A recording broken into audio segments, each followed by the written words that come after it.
초콜릿은 달콤해 달콤해 달콤해 오렌지는 상큼해 상큼해 상큼해 Masanay na akong makita sa katolik natin ng klase. Iba na kasalan. Usanin siya sa loving God. Tapusan na siya. So,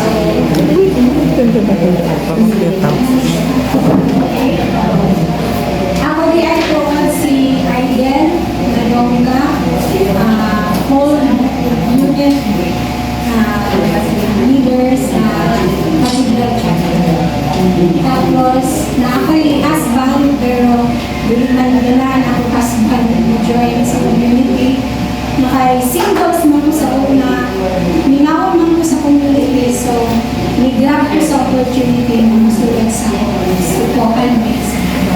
Para malulugyan ko sa kay para sa ako, katong nawala ko sa una, kay dugay-dugay kaming labor for the inseparable board of the Christian life. So, kanay loving God o pagigugma sa atong mga silingan, diri yun na sila dapat nato mabuwag. Kaya, kung naigugma ka sa Ginoo, naigugma sa atong mga silingan. Kinsa ka natong mga silingan? Atong mga friends, atong mga katrabaho, tanan nato kailangan na connected sa atong pagkalingon, they are our members. So, loving God is our highest ideal. So, ang pagigugma rin sa Ginoo, na ang atong pinaka dapat na hinuhon na dapat sa kalibutan para maluon ka sa Kanya. So, pinaka-taas yun na siya makamanment na ihatag sa Ginoo. Na ato dyan siyang idumaw. Diba na sa commandment na nato sa balaan ang iyang ngalan, diba? So, kay Ginoo man siya nagbilang siya. Balaan siya. So, the first is this. Sumala sa Mark 12:29 to 30, even there is a verse na ini. The first is this: Hear, O Israel, the Lord our God is Lord alone. You shall love the Lord your God with all your heart, with all your soul, with all your mind, and with all your strength. So, kung sa may pasabunan ng mga sister, gigumahan mo nato ang Ginoo sa tibuok natong kasing-kasing, sa tibuok natong kalam, sa tibuok natong una, sa tibuok natong puso. So, ato inang sa konyo. Loving God with all our heart. So, pagigugma sa tibuok natong kasing-kasing. To love God with all our heart means to be totally committed to Him. So, kung maigugmang tulong na sa Ginoo, ang atong commitment nato sa Ginoo, maugyo ang pinaka-importante. Kaya, huwag ka na igugmang kung, example, kani inyong inulimok karon, enjoy mo, nakita na mo ang inyong commitment na gusto yun mo na maaladoon sa Ginoo. Kaya ang pinaka-importante is dapat natin good relationship sa Ginoo. Kaya kung natin good na relationship sa Ginoo, the graces na at daghan mag-grasya manala. So, kung doon ka sa Ginoo, tubang ka sa iyang prayers. So, how do we put the Lord first and foremost in our lives? So, usahan ng kulo natin na ang Ginoo ay atong sentro sa ating kinabuhi. First is by making a decision to obey Him.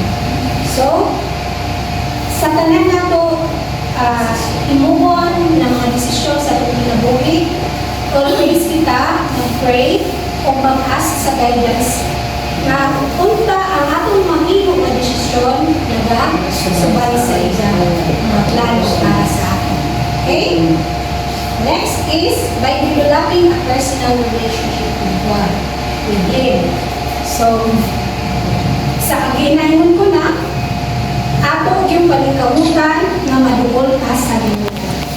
Diyay ato intimate na relationship. Kung sa mga intimate, kanang grabe kasukod. Doon na relationship, layong na relasyon nato sa Ginoo.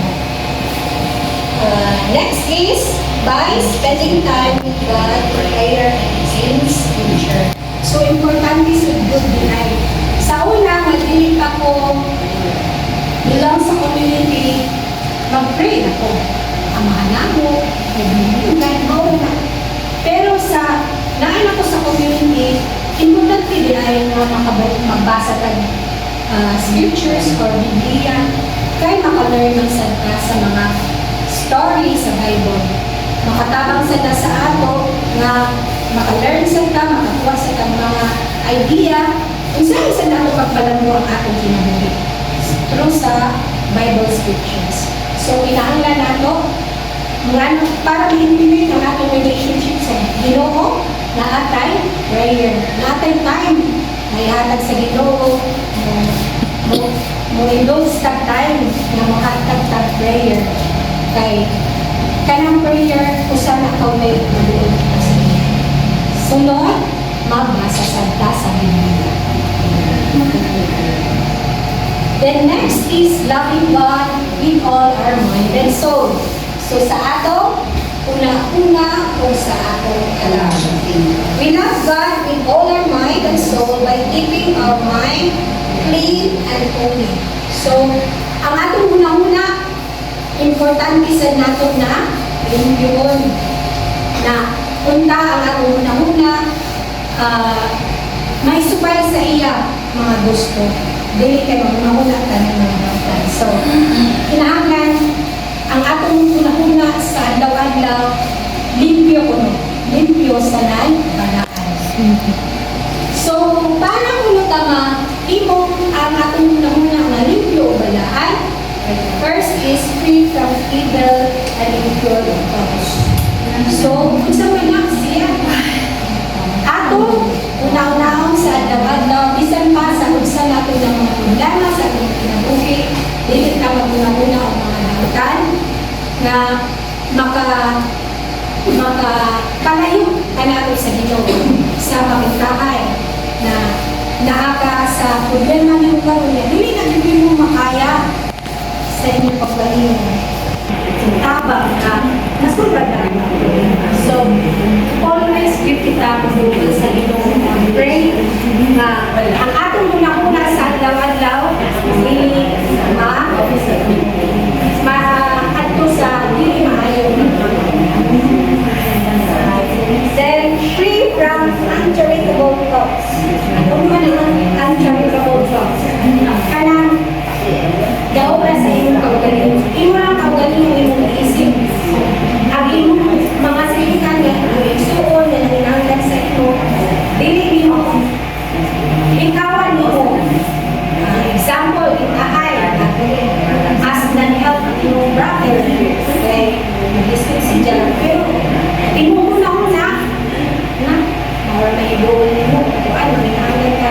So, dili na angay diay, no? So, dapat unay maninahanglan kung wala ka ikatabang, sulod lang sa Ginoo. Kung iangkot ni siya. Kaya ang Ginoo na ang magbahala ng tabang sa Ginoo. Okay? Free from suspicious and damaged relationships. So, free ko na ito ang atong una-una na mag-suspect sa kita sa atong mga kaisunan.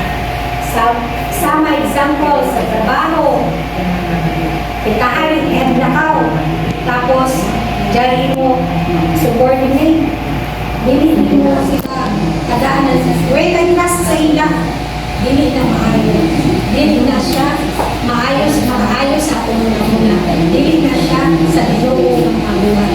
So dapat kung na salin na nagimo sila ng maayo. So, sila na ang manubag sa Ginoo, hindi sila magbuhat sa maayo. Mawala din ang ating then, free from worries, knowing that God will take care of us. So, sa ako, naigo ko niya, verse, napulong, no, kay ma-worries ako permanently. Labi na kay, diyan mga problema. But, sa ini na verse na, dili ba sa kita ma-worries ko? Kung diyan mga problem, yun, ang atong inuwan is to pray na sa mga problema, atong i-offer batin sa Ginoo. Kay, para giyaan kita niya, sa nagtagaan kaniya ng mga wish, kung saan na ito pagsultan ang atong mga problema. So, dili kita magugulo. Kay, yun pa, naa siya, mamutabang sa ato sa tanang panahon. Diyan pinag-iiman na, ask and you shall receive, seek and you shall find, knock and you shall open. So, ginaanglan yung kita na mag-ampo, magtuktok sa iya, mangayo, kung sa atong ginaanglan.